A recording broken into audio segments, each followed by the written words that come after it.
Ready? Let's roll. You ready for some cap talk? Let's go, girl. Let's go. This is not the real world in D.C. No. This is a long way from home for me. I love public service, but you can't. This is not a place to raise a family. I'll promise you. They say that Washington is Hollywood for ugly people. Hey, I'll tell you this right here. I'm just telling you. It makes me appreciate home even more. Your state is a big cotton state, big soybean state. Corn. Absolutely. And I saw that in my research too. Yep. There's been a lot of reporting on the impact on farmers, the tariffs. Right. And soybeans and cotton in particular are getting hammered pretty hard. What are you telling farmers to do? Because some of them are really struggling. Well, I'll tell you, our farmers, in most cases, appreciate these tariffs. They're tired of cotton being bought in foreign countries. They're tired of subsidies being offered for cattle in Australia, beef in Australia. Let's take care of America. But what about in the interim?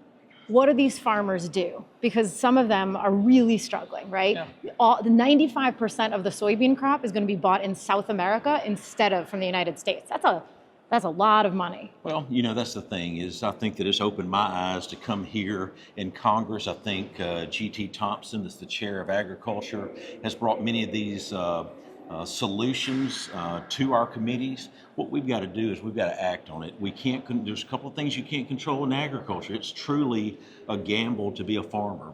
You can't control irrigation, but yet you can irrigate in some states. But I'm telling you right now, what we've got to do is to be able to take care of the American people, but we ought to buy American cotton, American corn, soybeans, wheat, use it here, and then get our allies to purchase ours rather than buying it from other places. How did you meet your wife, and how did you know she was the one? No, that's great. I tell you, I worked for, as an emergency medical technician, first responder, Huntsville Med Flight. I was a 911 dispatcher, firefighter. She worked in the trauma center. It's crazy how we knew all the same people. She went to the rival high school, but we met on a blind date. And so had a friend of hers, a friend of mine. Next thing you know, blind date. Been married 26, be 27 years in June. It's a long blind date. Hey, hadn't stopped. We're still on that date. Ah, that's very nice. That gives me hope. That gives me hope. Who are you closest with on the other side of the aisle? I had Garamendi out of California co-sponsor a piece of legislation I had, and they asked me, they said, how did you get Garamendi to co-sponsor your legislation? And I said, I talked to him.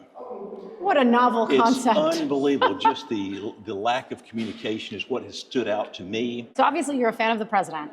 Yes. Is there any issue that you maybe disagree with him on? We have a lot of things in common. We have different demeanors, though, and that's what I tell people.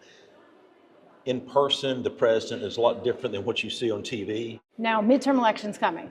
If, let's say, interest rates drop and people are buying more American, but the economy is still not moving, let's say, in 8 months, is there a shift or a tack that you could take, or would you want to if the American people are still struggling? I believe the American people see what we inherited. 15 million illegal aliens came across the southern border. This was crazy. Our country had never seen anything like this.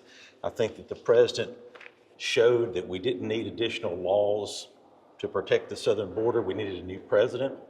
I think people understand it's a new day at 1600 Pennsylvania Avenue. Oh, I definitely think people understand that. but I believe that people have expectations, and I still believe that's right. You mentioned you think there's a lot more that we all have in common than are different. What defines American to you? What's the shared values? Well, I'll tell you this right here, freedom.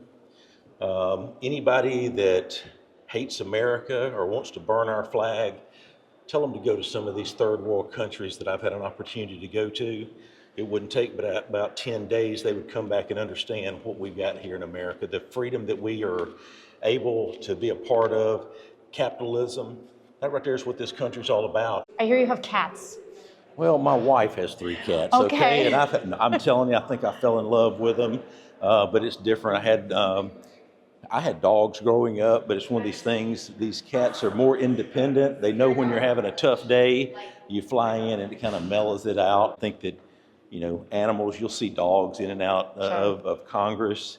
I know, they're so cute. I still hadn't seen a cat here No. yet, though, but I have not. all the You could start the trend. the different breeds. I mean, you see them from the little ones to the large ones to long hair, short hair. Yep. And everybody's got a little different opinion, but I think that's what makes Congress what it is. Midterm elections, how are they going to go for the Republicans? I'll tell you right now, I'm pretty bullish on it. You look at what's going on.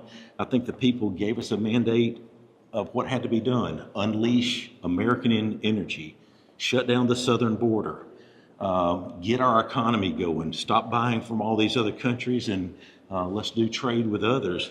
And while it used to be free trade, let's do fair trade. All right, well, you have a few things to do, I think, as a congressman, so I'm not going to take up any more of your time, but can I call you Dale? Dale, I'm Dale. Okay, now it's almost like I'm from Alabama now, because I can call you Dale. So Dale, thank you so much for joining Cap Talk, and I will let you, help run the government. That's right. Hey, great to see y'all. Jackie, thanks again. Come anytime. Oh, I will take you up on that. Yeah. Thank you. Thank you.